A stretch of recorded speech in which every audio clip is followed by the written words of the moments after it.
Prepare for the Certified Medical Surgical Registered Nurse exam. The AMSN certification review course covers various topics that are found on the exam, as well as test-taking tips and strategies.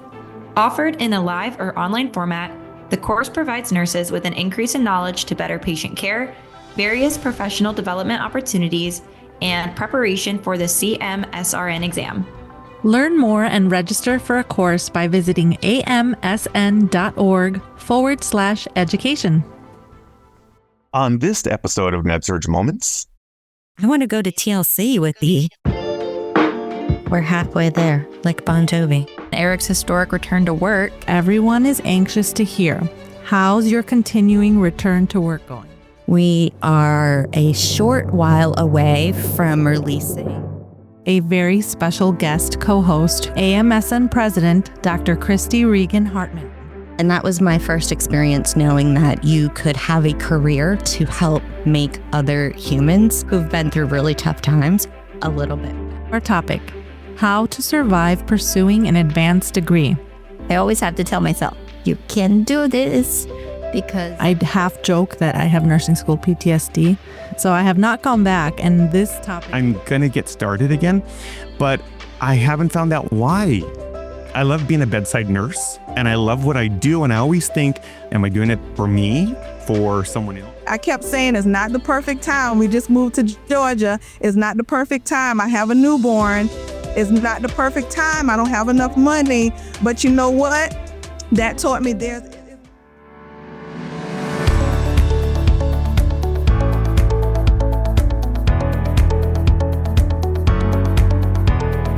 This is Mary Tess. Sam. Eric. Marcella. Kellye. And Sydney. Welcome to Med-Surg Moments, the AMSN podcast. This podcast is an engaging look at the lives of and surrounding medical surgical nurses. We're proud Med-Surg nurses just like you, sharing our stories, insights, and experiences to support you in your nursing journey. Our topic today is how to survive pursuing an advanced degree.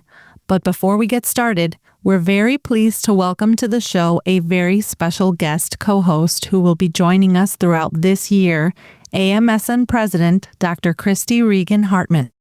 Kristi, welcome to Med-Surg Moments. Hi, thank you for having me. I am thrilled to be here. I've been a longtime podcast listener. That's so wonderful. Since this is your first episode with us, our listeners would love to hear more about you and your story.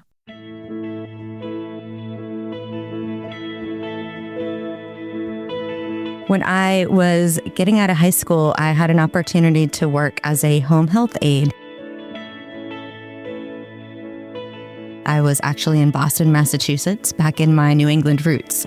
I am a Connecticut girl by birth, and I worked for a home health company where I was assigned a case assisting a 19-year-old young guy who had been paralyzed in a hockey accident, his first game in college. I was his home health aide during the day, 7 to 3, Monday through Friday, going to classes, going to the cafeteria, making microwave nachos. And during that time, he wrote a book about his experience. And at the very end, there was a small chapter about his transition back to school after a good long year in rehab. And he said, in the mornings and at lunch, things were better. And that was my first experience knowing that you could have a career to help make other humans who've been through really tough times a little bit better. And so that really drove my path to nursing school. I am a ADN community college grad, Nassau Community College in Long Island, New York. My husband was Navy, and when he got out of the Navy, we moved to North Carolina, and he took his first civilian job in North Carolina, and I started as a new grad nurse at a hospital in Raleigh and had a really fantastic experience there doing all sorts of different roles over time. I started on Med-Surg, urology, renal, observation, and chest pain units there, transitioned into education, and then decided I wanted to pursue a master's degree as a clinical nurse specialist. as part of that, you need to have clinical rotations with preceptors. And I met a fantastic nurse at Duke University Hospital who was my preceptor. And she said, if you're going to spend time with me, you are going to join AMSN. And I said, well, okay. I would do whatever she said. I needed to get through school. And that started my AMSN journey. I had no idea that this organization existed or the impact it has.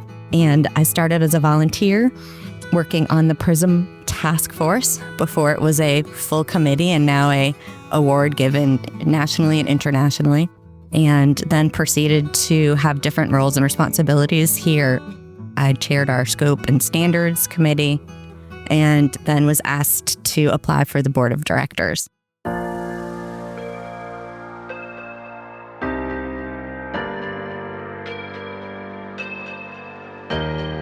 I was accepted onto that board in 2018 and have served now 6 years there on the board, and then currently now in my president role, which sometimes is a surprise even to me. What in the world? I just said yes to this one opportunity years ago, and now I get to hang out with you guys on this podcast and call hospitals and tell them when they're being recognized for premier expertise in med-surg nursing and work with just amazing volunteers from across the country. So it's literally the coolest thing I've ever done. Kristi, that was truly inspiring. I have to say AMSN just provides so many opportunities. You start at the bottom and then you're all the way at the top. And that is such an opportunity for everybody in AMSN. Before we dive into our topic, let's begin with some personal, professional, and perhaps an AMSN update from Kristi. But we have to start with Eric because everyone is anxious to hear. How's your continuing return to work going?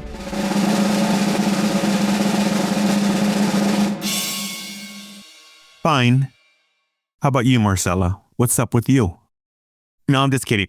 Everything is so great. I was so excited to finally get back to work. Technically, I'm still on modified duty, so yes, it's desk work, but all work is important at the hospital. Let's not forget that. I am super excited. It's like things are finally lining back up. It's been 13 months that I've been away from work, and I know it sounds like a vacation, but I did not want it at all. Every day is a new day. I just did my therapy this morning, then raced back home to get on the podcast, and hopefully tomorrow is another day. I am a little bit jealous of your time off, but I'm biased because I wanted more time home postpartum. So a year sounds lovely, but I know you've really been working on healing and getting back to work. So I'm so happy that you're back where you want to be. Me, I'm getting used to my new hospital. I'm in float pool. So the other night, someone actually called me by name. Usually, on the Vocera, I'm like float RN1. And now I'm starting to visit the units enough that people are like, hey, it's Marcella. The charge nurses are always wonderful. They ask, are you doing okay? And last night I said, yeah, I'm doing great. And she said, oh, Marcella, you always say that. That actually feels really good. You start to get to know people. Someone says something about you and you're a personality. I always hope that I'm a help to the unit that I'm floating to. Other professional update, pretty relevant to our topic today. I went to the live study for CMSRN certification. I have been working as a nurse for 7 years and I have not gotten certified yet. So the next step is for me to schedule that test. So that's my professional update. I'm hoping to continue with the accolades and now I'm on the podcast. So it's really working out. My reigniting this nursing passion, just diving into everything at once. Hopefully it doesn't blow up in my face with the 4 kids at home. Personal update. We are getting so excited about spring cleaning. We got a letter on our door saying that this summer we're invited to do a neighborhood yard sale. It's kind of always been our dream to dabble in resale. So we're excited during our spring cleaning. It's easier to say, I'm going to get rid of this, this, and this, because I might make some money off of it. So we're getting ready for that, cleaning out all our closets, the kids too. I'm going to have them pick some piles of toys and clothes. My teenage daughter especially, she's got a giant pile of clothes in her closet that now she's excited to sell and make some money. That's it. We're getting so excited about some warm weather coming along. Kellye, what's going on with you guys? For work, I know I told you guys that we were starting to do our annual competencies on the unit. And so now that we're in our window with the surveyors coming to the hospital, we have placed all of the annual competency things on hold. That's on the back burner. It's paused for now. So we're focusing on doing all the spring cleaning on the unit, making sure all the binders are completed with our staff, initial competencies, updated CPR, BLSs, all the things that we know as nurses we needed to complete at the beginning of us being hired. We are making sure we're getting all that together. So unfortunately, my manager has just announced that she's resigning. So that brought a little tension to the unit. So we have our interim manager. He will be starting pretty soon. So everybody's kind of in an uproar, but I'm trying to keep everyone together. We just onboarded 2 new hires, 2 new nurse residents. So I'm excited for them, but they came in at a chaotic time, but I'm just keeping that together for them. As far as personal updates, the church is going very well. I told everyone, Kristi, that I joined a new church, me and my husband and my kids. We really needed some spiritual guidance. We had a lot of losses the past 3 to 4 years. So we joined this new church, and it's been a blessing that we have deepened in our faith.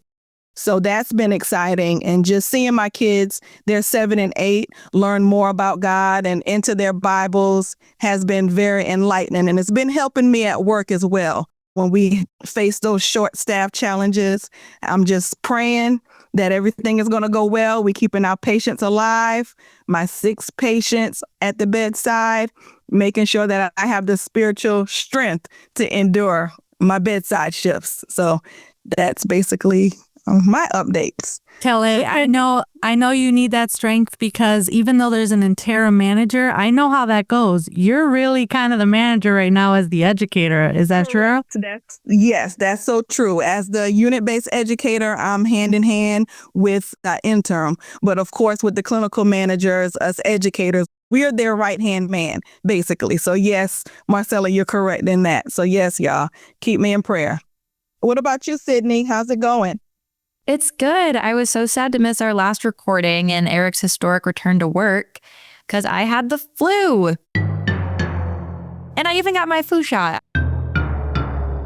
I was so upset.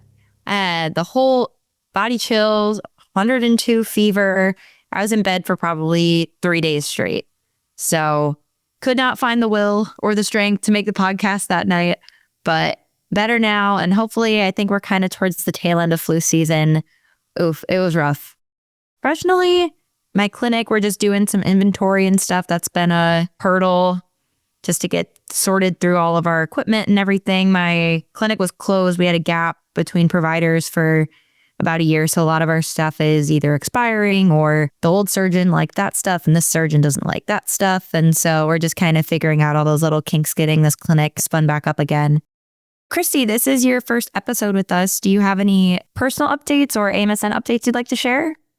I've got a few things I'm happy to share. So professionally, I work for a company that consults on clinical workflows related to patient monitoring equipment. So that's been really fun and interesting and something kind of a little bit different that you have to have a nurse with Med-Surg expertise in that role. On a personal level, it's kind of personal and AMSN, but this week I have the joy of traveling to Chicago where we will have our spring board of directors meeting. And I will have some lovely time with all of the other board members who I think you've met in different places across the way. We've got some exciting things in the next couple of weeks, including new staffing recommendations for the specialty of Med-Surg nursing. And I heard that talk about that 6-to-1 patient assignment. A group led by Monica Vanderzee has talked about what should our recommendations as an organization be for safe staffing. What should that look like? And we'll have some documents coming out really soon about that. Our DEI committee has been working on fun and I think unique ways to engage with our community. There have been some online journal clubs on the Facebook page. If you've had a chance to see them, just a different way to have some conversation as part of the same organization. Speaking of journals, we are a short while away from releasing our newest journal. AMSN will have a new journal called Advancing Medical Surgical Nursing, and I'm so excited about it. We should have a journal that has targeted knowledge and specialty columns about our nursing specialty that we work in. So that's very exciting. We'll have some calls coming out soon for manuscripts.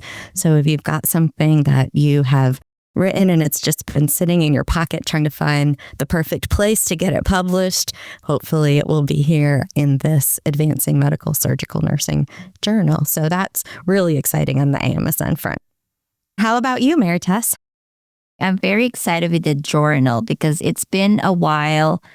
How many years? I think 3 years, a couple of years, and everybody's waiting for that. So I'm also very excited when you said about the scope and standards. That's amazing, amazing work. Thank you for all that you do supporting Med-Surg nurses. This is great work. Updates. We've been looking for a Med-Surg educator for the longest time in our organization, particularly in my department. We have a lot of applicants, but we really wanted to choose the perfect person. I know there's no perfect candidate, but the right fit for the role. So that's been really my task, going through applications, reviewing, interviewing, and we are looking for like 3 positions. I'm very hopeful that we are going to fill the position soon. Personal updates. Our family, we got into the Universal Studios fever. They didn't want to do princesses anymore. So now they're into the rides, roller coasters. So believe it or not, for the past months, since January, I think we've been going there almost every week. We have an annual pass. Orlando is only 2 hours from West Palm Beach. So we wanted to go again next week because TLC is going to have a free concert. And that's my generation. So here we go. The kids are like, Mom, I'm going to memorize all the songs because last week Foster the People was there and the kids also know the song. So that's actually it for my professional and personal updates. Mary Tess, it's so fun. You can go to Orlando all the time. My friend works down there and I want to go visit. We do a day trip sometimes. We just go there. I want to go to TLC with you. We're halfway there, like Bon Jovi. You gotta start practicing all your TLC songs. I can sing karaoke. That's enough. Yeah, we'll just turn it into a karaoke podcast. Not while it's being recorded. Who's the new L? That I don't know. You know what? If they don't have anyone, I'll go up the stage. That's cool. Yeah. Oh. You're the star. Yeah, in an AMSN t-shirt, right? Of course. Oh, why not? We should have them at the convention. Price might be higher, but...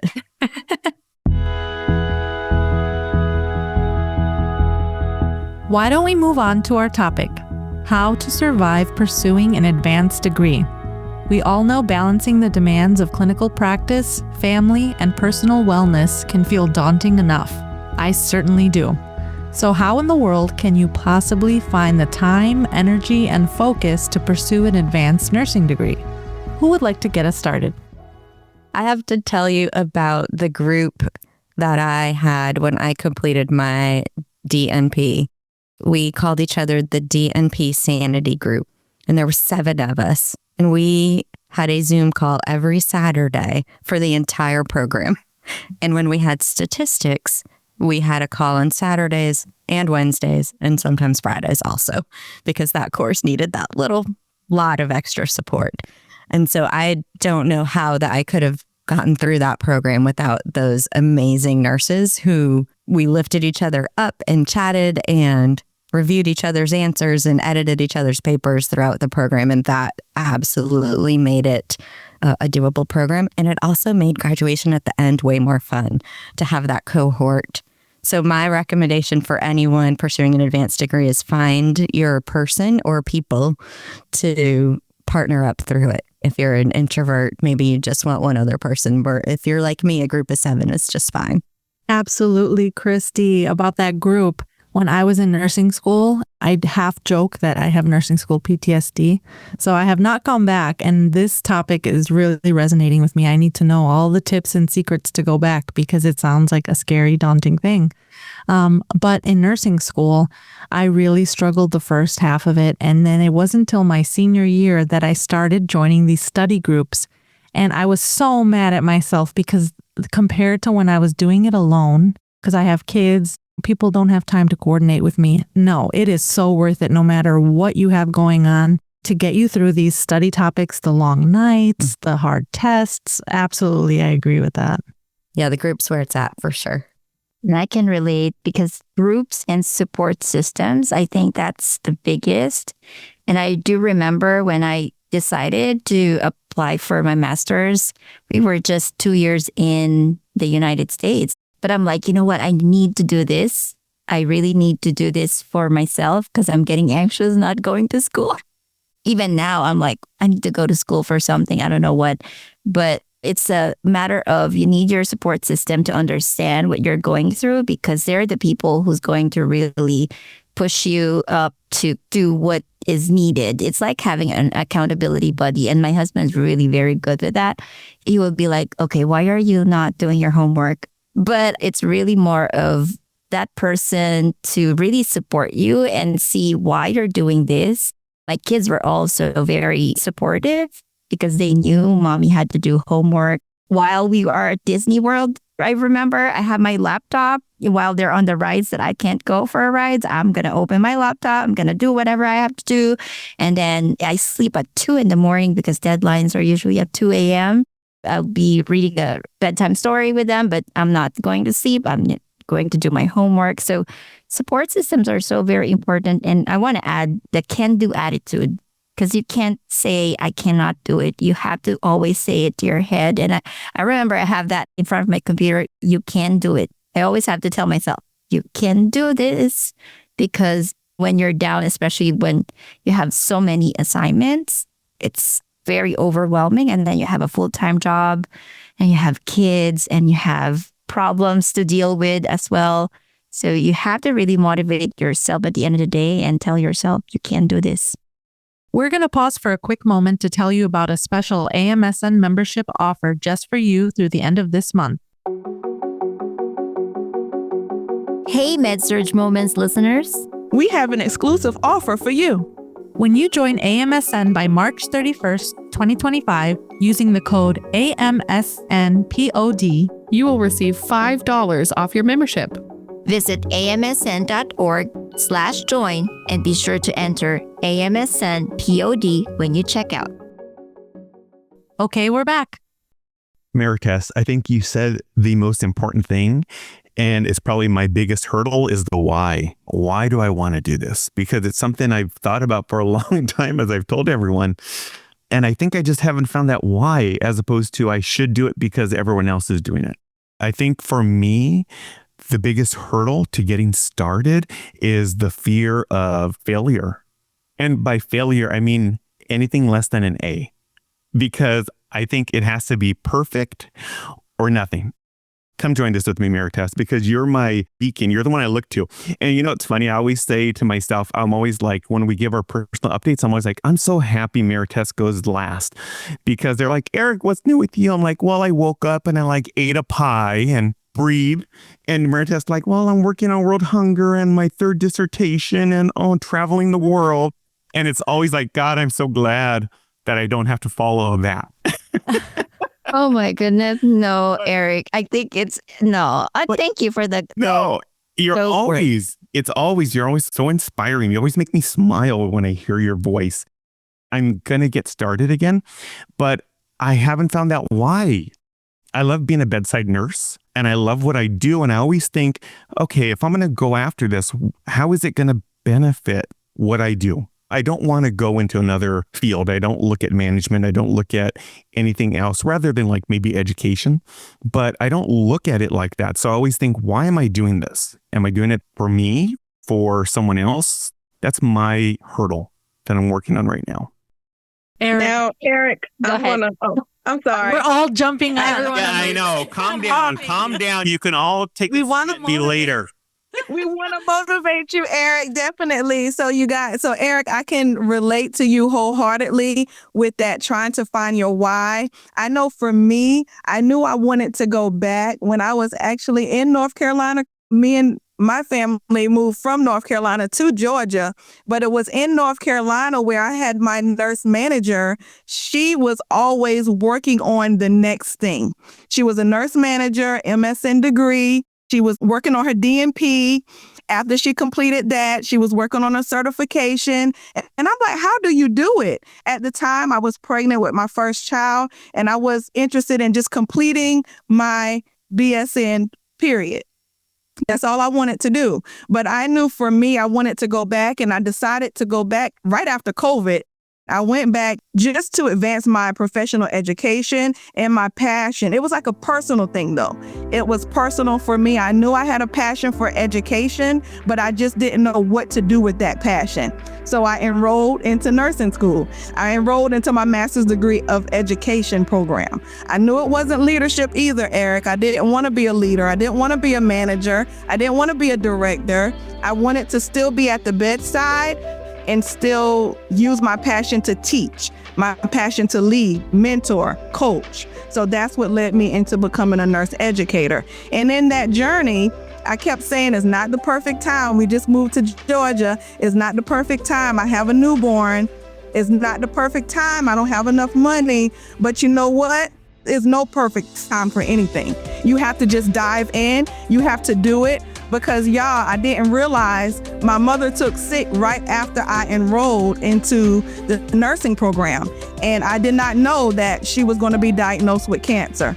I did not know that I was going to be a caregiver to her, a mom to my 2 kids, support for my husband. I did not know all of that. I just knew I had deadlines to complete. I had to get it done, and I had a goal to reach. So guess what? They have term breaks in school. I had to take a term break when things were getting hard. I had to take a term break when I felt like I couldn't go on any further. And accountability was everything for me. So just moving forward, I completed. I had to bury my mother, but y'all, that was my inspiration and my why to keep going. If you know you want to start, hit the gas and just go. So to my listeners as well, hit the gas and just go, and you may find that why later on. You hit some important nails there, Kellye. The first one is, Eric, you mentioned this too, inspiring colleagues. You just hear everything Mary Tess is up to, and you're like, I wonder if I can do that. I wonder, is it a certain type of person that can do these things? No, it's anybody. You just need the right resources. And then one other thing about surviving, I think going back to school, and Eric, you touched on this too, is not trying to be perfect, not the perfect timeline, not the perfect school. And there's so many available now. It doesn't have to be the perfect name. I think that'll help me go back is if I accept, I'll just do a little bit. It'll be like a hobby. I'll go a little bit at a time, a little bit at a time. That's how I did in the start of nursing school. I did part-time at community colleges. So if I keep it casual, maybe the stress of finishing, not finishing, getting straight A's, I think that's a big part of surviving. Maybe we need to start a study group or a support group, Maricela, with our listeners. See if we can get a couple people together, move us along the way. Yeah, I would love that. I would love absolutely. That's what I like about that Facebook group that's starting. Like we can kind of all connect a little bit more in a more social way. I think that's a brilliant idea. And Eric, I just have to say one thing. Bees get degrees. That's true. Right? The journey in the grading, that's the learning. It's not the end goal. The end goal is not the letter grade that nobody ever is going to ask you about and nobody's ever going to look at again. The journey is in the learning. I will say in the interview, they don't ask you the GPA. They want to really hear how you talk to them and your personality, and they don't ask you about your GPA. I think I want to add in, it is a habit. Every morning, I have a 2-hour block of time for me to learn. And so right now, I'm not in any kind of degree pursuing anything. And so I go for books. I go for any workbook. I read a journal. I read something. I do whatever I can do. And it's more of, I need to learn something. That's 2 hours every morning. But I wake up at 3 in the morning. So, that's why. And then at nighttime too, because I developed that habit that I have to sleep very late. So I also devote another 2 hours of my time to journal, to do whatever I need to do. It goes to the time management and the habits as well. So if you start with perhaps looking at your calendar for the day, block some time, see how you're going to do it. And I always believe that 8 hours is yours for your family, for yourself. 8 hours is for work. 8 hours is, Eric is laughing. I'm laughing because where are you finding all these hours? I'm like, yesterday for lunch, I had to stop at the 7-Eleven, and you're like, I have 2 hours to journal, 2 hours to bake, 8 hours for my family, 12 hours to sleep. I'm like, where are you finding this time? And it's funny because I said to myself this weekend, I said, I'm going to look at schools again after I cleaned the baseboards. And then I cleaned all the baseboard in the house, and I can't get to that. Man, where are people finding the time for all this? Adding the podcast has felt like that for me. Integrating, I'm like, how am I going to find more time for things with 4 kids? But it's really helped me start to carve out that time for myself. I have 3 that I had in a row. They're like 1, 3, and 5. So I consider it being mean, but my family's like, you're not being mean. You're just saying, I need an hour here. I have to be a little mean. And you have to do it to yourself too. You have to be a little mean with yourself. But I would say it's actually being kind. You'll find out you're being kind. And I've also started adding an hour to my work shift. If I'm in the house, my kids see me, they're going to ask me for things. What I'm doing is tack on an extra hour to my work shift. So goodbye, everybody. I'm leaving an hour earlier today, and I can stop. And usually there's some place I can set up with a tablet or something. And I start researching schools or topics or preparing for our podcast. I'm tacking it on to something I already do. And I think that sometimes if something you want to carve out more time for, tack it on to something you already do. And AMSN is also great about emails. I get those emails. I need something every day in my inbox or someone telling me something, saying the AMSN articles are just like this one. Oh, this school, this degree, come check this out. Check out this class. Doing that during that hour that I'm tacking onto work. I like that. That is a very good tip. Everything has to be perfect before you can start something. If I say I'm going to set aside an hour for school, it's going to eat into that hour that I never use that I say I'm going to set aside to go to the gym. Has there been something that you were surprised to learn about yourself when you went back to advance your degree? I just started my advanced degree 1 class at a time, online, nurse educator. So that's been really interesting doing my master's through online. There's not as much, I guess, direction as you would expect when you're in a lecture hall. There's more of an open discussion. It's more of an open forum. There's room to ask questions. When it's online, you don't get that group building, like Kristi said with her DNP group. I don't know anyone in the class. It's all just through discussion boards that everyone's answering based on a rubric. But Eric, I totally understand your sentiment of like fear of failure. You know, nurses are almost all type A, where we're straight A students. One of my assignments, I had gotten a few points taken off and I was all upset about it. It's like, oh, why did she take off points for that? I don't think. And then I calculated my grade and it was still like a 98. And I was like, okay, Sydney, relax. That's still a good grade. I have to lower my expectations. Also that I haven't written a paper. I haven't done research in almost 6 years since I graduated my undergrad. So I think one thing I've learned is just trying to give myself grace with becoming a student again. You know, nurses, we're always forever learners. There's always new things coming out that we're learning and doing and skills that we're picking up. But doing it academically has been a learning curve again. I'm not even sure how I'm going to use this degree, but I kind of had to just bully myself into starting. It was like, it's never going to be a right time. I'm very fortunate that the Navy gives me funding. Why am I not taking advantage of this resource that I have given to me? Has anyone else done their degree online? Yes, I've done online as well, Sydney. Online was amazing. My DNP was online, and you're correct. You have to really learn on your own. Also, what I wanted to share is that mindfulness is so important. I know it's such a word that we use so many times. Like, you have to really be present at the moment. And that's how you can be so productive. Like, I'm in the podcast right now. I'm not thinking of anything else but just the podcast. If I'm doing my homework, I'm just doing my homework. And I've also learned if I have less things to do, I am not productive.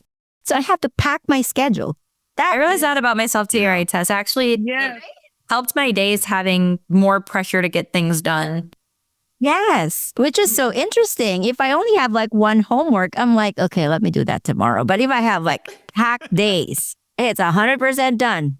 And it's an A for sure. That's why I had too many kids too. I was like, this isn't loud enough. This isn't chaotic enough. I agree. It's all about the deadline. I need something that holds me accountable to this has to be done at this certain date and time. And Eric, I'll just share one last thing on this topic, which is you can't finish what you don't start. And you can't fail what you don't start. Exactly. All right, let's get started on takeaways. I'm taking away that I have so many strong, independent, powerful people in this podcast with me that I shouldn't fear failing because I have a wonderful built-in support system. That is so wonderful, Eric. And I do want to say, I also do not have an advanced degree, so we are twinsies on that one. So we're going to have to bully each other. Deal. And I do have 3 kids, so we're twinsies on that as well. So you like chaos too. Okay. Yeah, exactly. Mary Tess, what is your takeaway? We are all willing to learn, but it's just that we're afraid to start. We don't know where to start. Or if you have started, you're afraid to see how you're going to continue. So those are all happening all at the same time. And so I just wanted to share my motto. It's like, keep moving forward. Just have to keep going. And every day is going to be better. Each day is going to be better. It's a competition of yourself. Find how you can strengthen not your weaknesses, but your strengths. How can you make yourself better by building on your strengths? Yeah, that's a great conversation. Beautifully said. Beautifully said. I would say for me, it's being intentional about what you are starting to do or pursue. With anything we do, we have to make sure we see that end goal. And I think if we visualize the end goal, have our accountability partners, give each other advice, wisdom, things like that, and keep moving forward, I think whatever it is we put our hands to do and our minds to do, it will get accomplished. It will get done. Kellye, I think that's a really lovely summary of the conversation. And I would just add one piece, which is we have to be a little kinder to ourselves. Maybe feel a little less pressure of doing what everybody else is doing, or a little less pressure if a couple points came off an assignment or whatever that is. We just need to be a little bit kinder to ourselves and know that we're doing all right.